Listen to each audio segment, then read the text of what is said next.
Hello विद्यार्थी मित्रांनो, मी प्राध्यापक राहुल सावरकर, जे पाटील सांस्कृतिक महाविद्यालय दर्यापूर.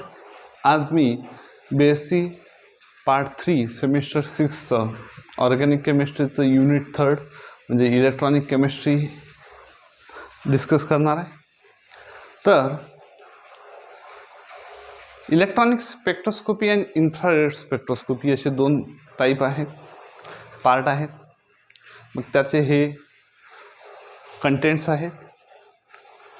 मित्रांनो, स्पेक्ट्रोस्कोपी म्हणजे काय ते आधी समजून घेणं आपल्याला गरजेचं आहे. The study of the interaction between electromagnetic radiation, मी त्याला EMR म्हणत जाईल, अँड मॅटर. म्हणजे in spectroscopy the molecule is expose to different types of radiations and the responses given by the molecule are recorded with the help of a device called spectrophotometer. The data collect from the device in the form of graph are called as spectrum. बघा, हा molecule आहे, sample आहे.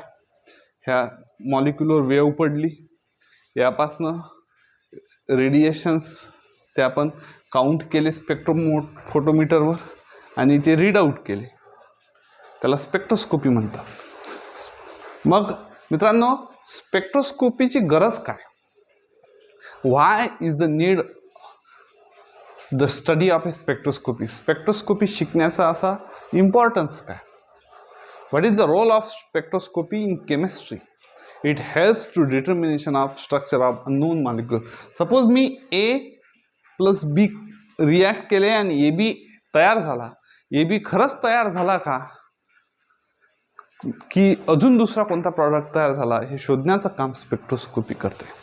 Development of spectroscopy from physical and mathematical science. Physical आणि mathematical सायन्सचं combination करून दुसऱ्या महायुद्धाच्या काळात स्पेक्ट्रोस्कोपीचा शोध लागला.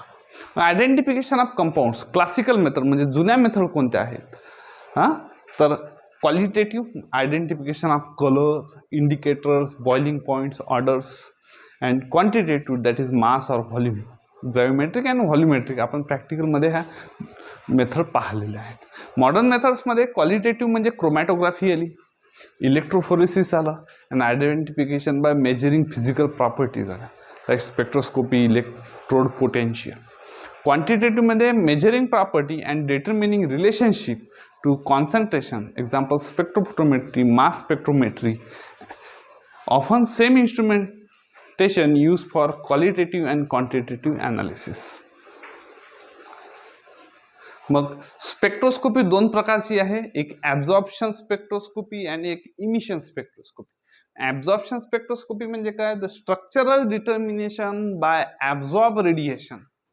म्हणजे एखाद्या सॅम्पलनी जे रेडिएशन ॲब्झॉर्ब केले आणि त्यावरून आपण जर डिटरमाइन केलं मॉलिक्यूलचं स्ट्रक्चर, तर ते ॲब्झॉर्प्शन स्पेक्ट्रोस्कोपीत जाईल. आणि इमिशन म्हणजे काय? Structural determination by emitted radiation properties set to be emission. म्हणजे एखाद्या मॉलिक्यूलवर आपण जर रेडिएशन्स टाकले आणि त्यापासून ते इमिट झाले, ते जर आपण काउंट केले, त्यावरनं जर स्ट्रक्चर डिटरमाइन केलं, तर ते इमिशन स्पेक्ट्रोस्कोपीत येईल. मग ॲब्झॉर्प्शन स्पेक्ट्रोस्कोपीचे एक्झाम्पल काय आहे? IR infrared spectroscopy, UV visible, ultraviolet visible spectroscopy, fluorescence and phosphorescence are in the emission. Next is spectroscopy म्हणजे काय? A molecule when expose to radiation absorb part of it and gets excited to higher energy level. The amount and type of wavelength of radiation absorbed by the molecule in order to reach the excited state depends upon the structural features of the molecule. Next is the absorption of different type of radiation such as UV, visible, IR, microwave, radio wave produce different kind of excitations of the molecule and each excitation provides some important information. म्हणजे एका energy level वरून दुसऱ्या energy लेवलवर molecule excite होतो. मग excite होत असताना तो काहीतरी अमाउंट ऑफ एनर्जी इमिट करेल, ते मोजणं म्हणजे स्पेक्ट्रोस्कोपी होय. मग टाइप्स ऑफ रेडिएशन कोणते कोणते आहेत? गॅमा रे, एक्स रे आहेत, अल्ट्राव्हायोलेट आहे, व्हिजिबल आहे, इन्फ्रारेड आहे, मायक्रोवेव्ह, रेडिओ आहे. गॅमा रे जर मॉलिक्युलवर बंबार्ड केले तर गॅमा स्पेक्ट्रोस्कोपी होईल, आयनायझेशन होईल, त्यात हे this are the energy change in. मग एक्सरे टाकलं तर एक्सरे स्पेक्ट्रोस्कोपी, अल्ट्राव्हायोलेट टाकलं तर यूव्ही स्पेक्ट्रोस्कोपी, व्हिजिबल लाईट टाकला तर व्हिजिबल स्पेक्ट्रोस्कोपी, इन्फ्रारेड लाईट टाकला तर आयआर स्पेक्ट्रोस्कोपी, मायक्रोवेव्ह टाकला तर ESR electronic spin repulsion spectroscopy, radio टाकले तर NMR स्पेक्ट्रोस्कोपी. बघा इलेक्ट्रोमॅग्नेटिक रेडिएशन काय आता? तर electromagnetic radiation is a form of energy. It transmitted through space with velocity of light 3 into 10 to the power 8 meter per second. Electromagnetic radiation is the combination of electric and magnetic fields which are perpendicular to each other and also perpendicular to direction of propagation. Next is spectrum of electromagnetic radiation. आता spectrum काय सांगतं आपल्याला बघा. Electromagnetic radiation spectrum are composed radiation of different types of wavelength, different frequencies and different energies but same velocity. The region of visible light are known as white light and those light contains the Vip jar, violet, indigo, blue, green, yellow, orange and red. 7 जो आपल्याला इंद्रधनुष्य दिसते तो ह्या लाईटचा असते Vip jar. Violet, indigo, blue, green, yellow, orange and red. Next is nature of electromagnetic radiation. त्याचं nature काय आहे? Electromagnetic radiation is a form of energy. It is transmitted through space with velocity of light 3 into 10 to the power 8 meter per second. Radiations exhibit dual nature, that is particle and waveform. In studying spectroscopy, more emphasis is given on wave form of the radiation. Nature of electromagnetic radiation. आता त्याचं nature कसं असते? म्हणजे ह्या तीन electromagnetic radiation is the combination of electric and magnetic field which are perpendicular to each other and also perpendicular to the direction of propagation. बघा ही wave आहे, ह्या वेव्हचं प्रोपॅगेशन ह्या ॲक्सिसनी होत आहे एक्स, म्हणजे एक्स काय axis of propagation of radiation. हे जे ब्ल्यू दिसत आहे तुम्हाला that is a Y axis represent direction of magnetic, आणि हे रेड जे दिसत आहे that is axis of represent direction of electric field. Next is the various parameter associate with the wave form of radiation are. मग कोणते कोणते एखाद्या वेव्हला parameter असतात? तर वेव्हलेंथ असते, ॲम्प्लिट्यूड असते, एनर्जी असते, फ्रिक्वेन्सी असते आणि काय असतं? Wave number. आता वन बाय वन आपण बघू. बघा पहिले wavelength lambda. Distance between maxima crust and minima trough TROUGH are called wavelength lambda. बघा इथनं तर इथपर्यंतचं अंतर म्हणजे काय वेव्हलेंथ, किंवा इथनं घेतलं नाही मी इथून घेतलं म्हणून हे एवढं समोर गेलं wavelength. Wavelength is measured in number of units depending on the type of radiation study. 1 angstrom is equal to 10 to the power minus 8 centimeter is equal to 10 to the power minus 10 meter. बघा हे अतिशय important आहे. E is equal to 1 upon lambda. Energy is inversely proportional to the wavelength. Next is amplitude. दूसरी parameter denoted by small a. Amplitude can be defined as height of the crust. हे बघा ही जी height आहे इथून एवढं अंतर हे म्हणजे काय? Amplitude. It is height of wave which generate intensity, the brightness of light, loudness of sound, power of electricity. म्हणजे amplitude मध्ये काय डिपेंड असते? एखादा सेम साईजचा लाईट एखादा डीम असेल आणि एखादा काय असेल ब्राईट असेल तर ब्राईट लाईटची अँप्लिट्यूड जास्त आहे, डीम लाईट काय आहे अँप्लिट्यूड कमी आहे. इंटेन्सिटी साऊंडची इंटेन्सिटी मी मोठ्याने बोललो म्हणजे अँप्लिट्यूड काय झाला? मोठा जास्त झाला. मी कमी आवाजात बोललो अँप्लिट्यूड काय झाला? कमी झाला. Power of electricity. Next is energy. Energy is measured in earths or joules. Energy of photon is equal to h nu. H is equal to c upon lambda.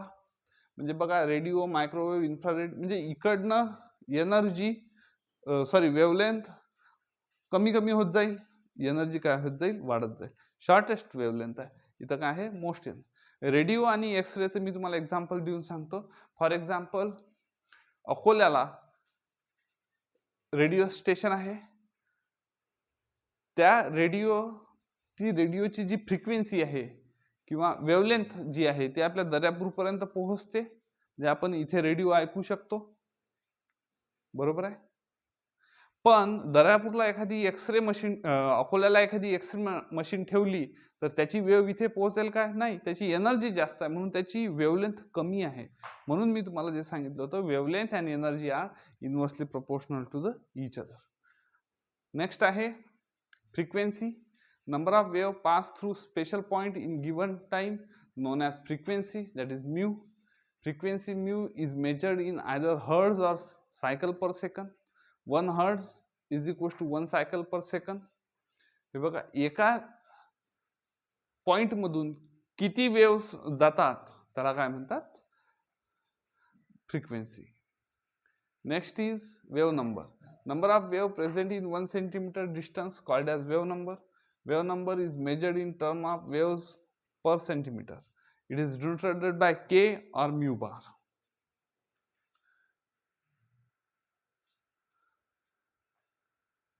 Next is spectrum of electromagnetic radiation. हे आपण आधीच्या slide मध्ये पाहिलेलं आहे. हे बघा, electromagnetic spectrum हे gamma raise 10 to the power 8 आहे त्याची एनर्जी. आणि इकडे काय आहे तर इकडे आहे रेडिओ फ्रिक्वेन्सी. पा gamma rays, X rays, ultraviolet, infrared, radar, FM, TV, short wave and AM. हा याच्या मधात काय आहे? अल्ट्राव्हायोलेट आणि इन्फ्रारेडच्या मधात काय आहे तर व्हिजिबल लाईट, म्हणजे जो आपल्याला डोळ्यांनी दिसतो.